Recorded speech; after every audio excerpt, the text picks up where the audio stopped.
All right, first competitive match of the day. Who should I play? Ezio? I don't know. I think we need a support. Why don't you play Batman? Yeah, I think that's good. I'll play Batman.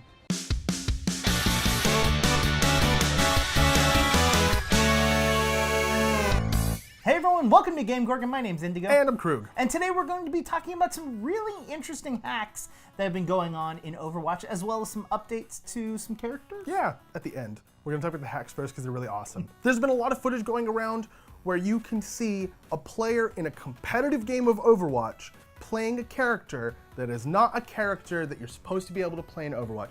Some of them aren't even characters. Some of them are just things.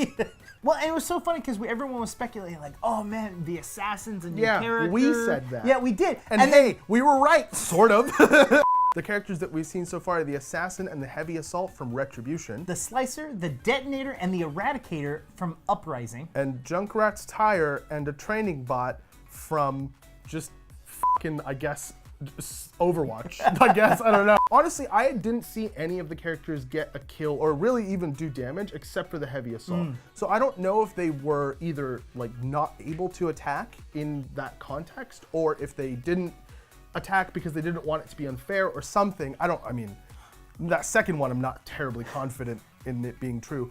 But the Heavy Assault being able to attack and having 3,000 health in the middle of a match is probably, no. It is objectively the most overpowered thing in a game of Overwatch. Well, and I don't know if you noticed that, but their name was red as well, like even though they were on their team. Yeah. And in some of the situations, it looked like they were shooting their own teammate. And all of the footage we have is from the perspective of somebody on the hacker's team. We don't actually have any footage from the person doing the hacking. But we do have footage from the spectator cam that you get when you die. They put it on the person while they were playing Assassin, and it's just bonkers fast. Like, yeah, they were it's running around and impossibly just fast. jumping. Yeah. And they have like Lucio wall ride, and like they do the little like arm sickle things in the ground animation as they run across the ground. It was really cool to watch.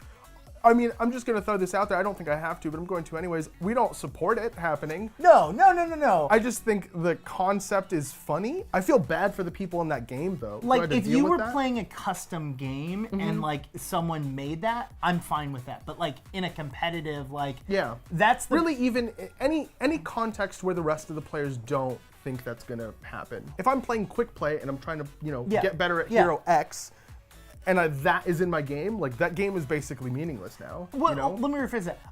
If everyone has those options, that's when I find it okay. Oh, I see what you're saying. Like in an arcade mode where you can only play as enemies from PvE events and random other bits in the game. Yeah. Like, a railing. Yeah, like if that was like the arcade or like someone made a custom match where like I want to play as the Assassin, or I want to play as Junkrat's Tire for whatever reason that's that'd be fun. Like you have a game mode where everybody on one team is Junkrat's Tire and there's only one player on the second team and they're McCree and they have to shoot the tires before they...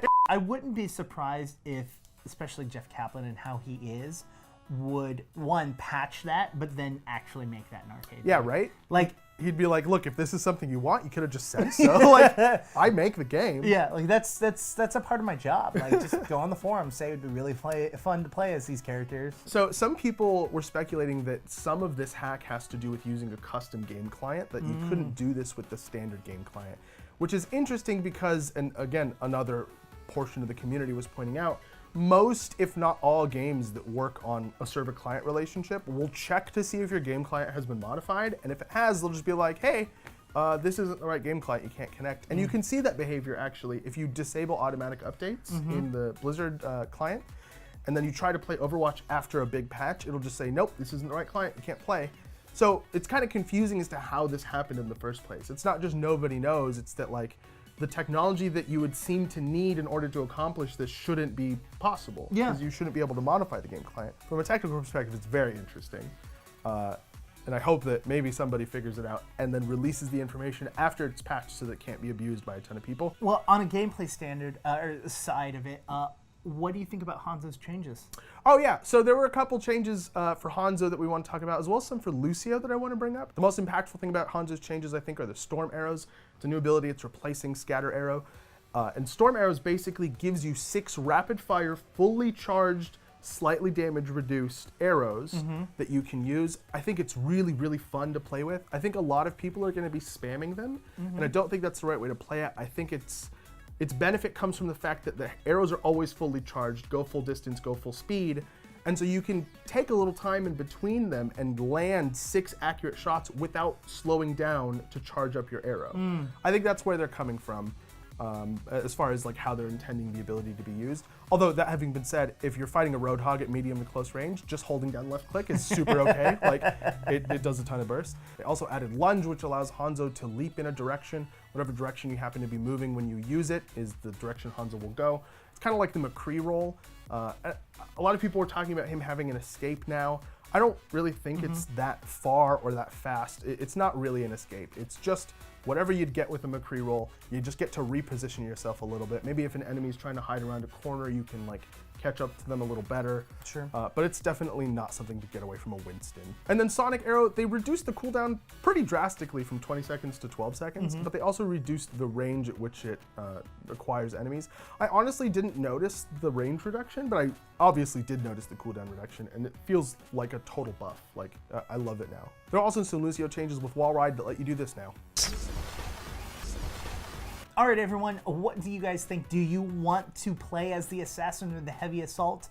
While you guys are down there letting us know, why don't you also go over and hit the subscribe button, which gives you awesome access to the bell icon. Awesome access. It's awesome access because then you get notifications for all of our future content. You guys can also go over and have a conversation with us over on Twitter, where you can hit us up one-on-one. My Twitter handle is @IndigoQT. Close. Ooh. Close. I'm @QueueTimes on Twitter. You can also reach both of us @_QueueTimes. We've been GameGorgon. We'll see you guys tomorrow.